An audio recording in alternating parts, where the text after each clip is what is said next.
Hey YouTube, this is Gracie and welcome back to my channel. Last week I showed you guys how to make a mini Disneybounding Captain Hook card, and I'm going to continue that series with today's video, which is a Disneybounding Tinkerbell mini card. I'm also going to be showing you guys how to make a slightly different version of this card today, so let's go ahead and go over why I consider this to be a Disneybounding Tinkerbell card.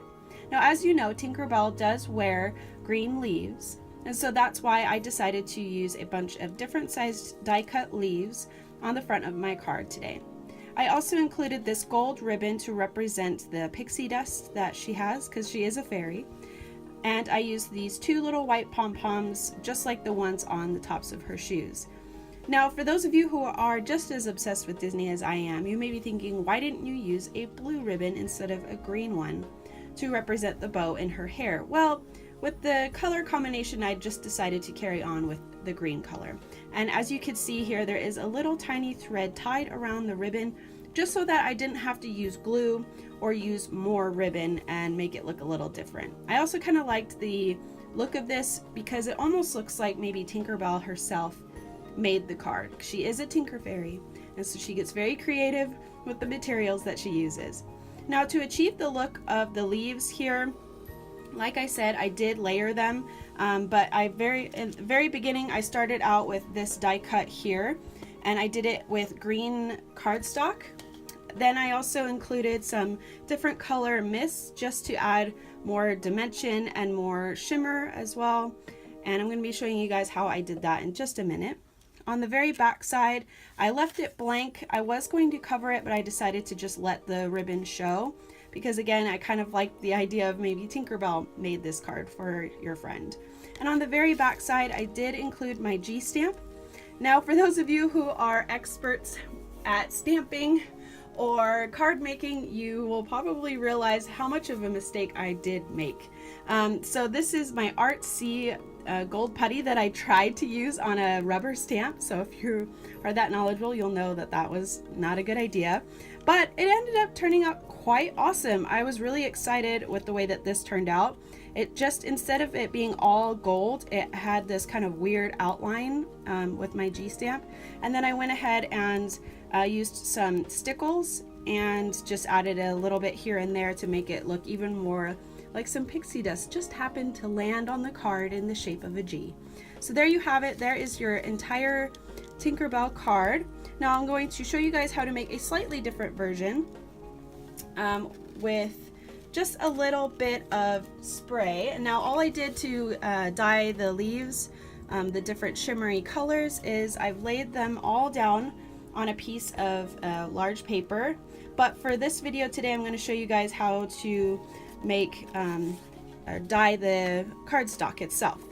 So all you have to do is take your different color mists and just spray it in a few places here and there, just however you like it. And then I'm going to also spray the darker color, which is Forever Green.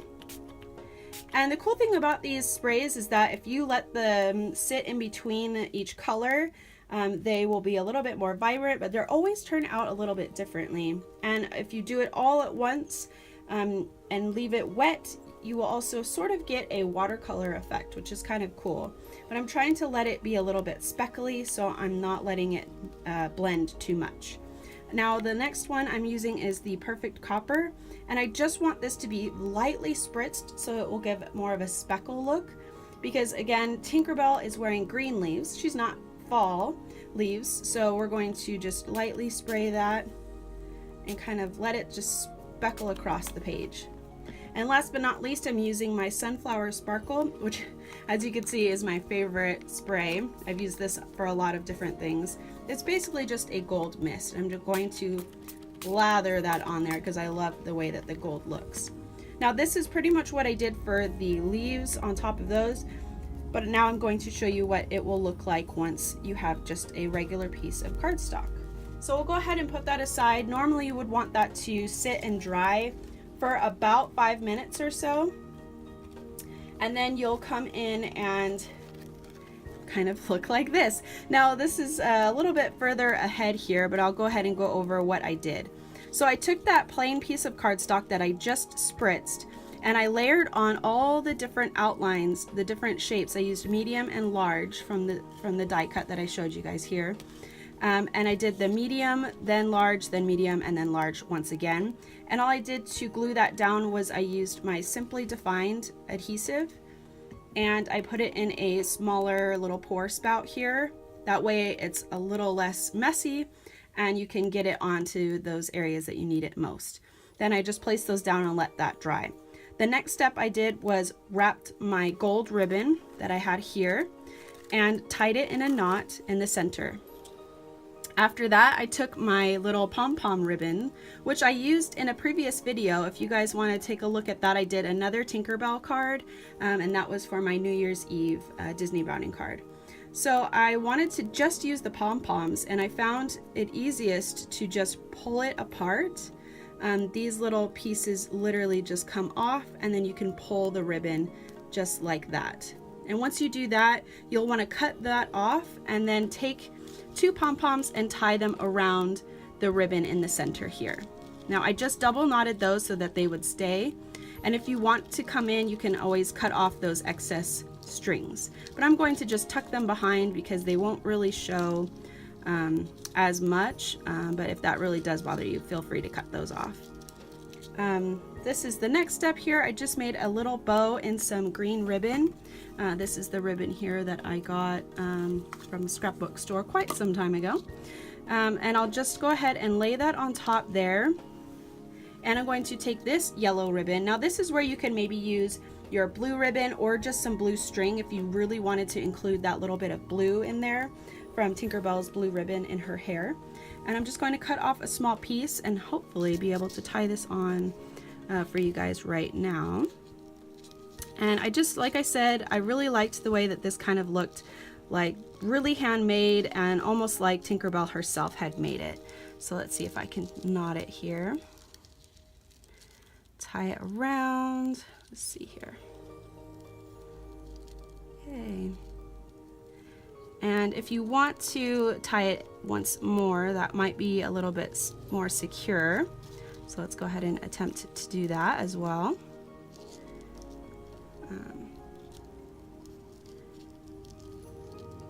And in my very first card, I used a lot of Stickles on the front of it.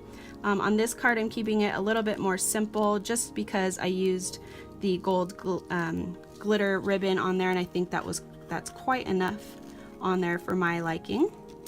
And it did get a little bit frayed, but once again, I kind of like the way that looks. It also represents her yellow hair a little bit, and that's kind of why I chose this more like yellowy gold color ribbon. Once you have that, you're going to want to place that onto your mini card. Now all I did to get that was I cut down my 5.5 by 4 inch card, and I split that down the center. That was approximately at 2 3/4 measurement. So you'll want to take one of those and use your Simply Defined Stay Put adhesive once again, or any sort of glue that you have, and you'll want to put that on the back side of your card or cardstock, and then just glue that onto the surface of your card. Now for this in particular card, you are going to have a more plain background once you open the card. And if you'd like to add a little bit more character, you can always add more of these outlined pieces that you've die cut to get the other card or the other leaves. So you could do something like this. You could even use, these are just some of my extra leaves that I didn't particularly like, and you can always do just a few pieces here and there just to, you know, make it your own card. And that could be something that you would have on the inside of your card. So there you have it. There are your Disneybounding mini Tinkerbell greeting cards. I hope you guys liked this video. If you did, please give it a thumbs up and subscribe so you can watch next week's video, where I'm going to continue the series of mini cards from Disney's Peter Pan cartoon. Stay tuned for next week's video. I'll see you guys next time. Bye!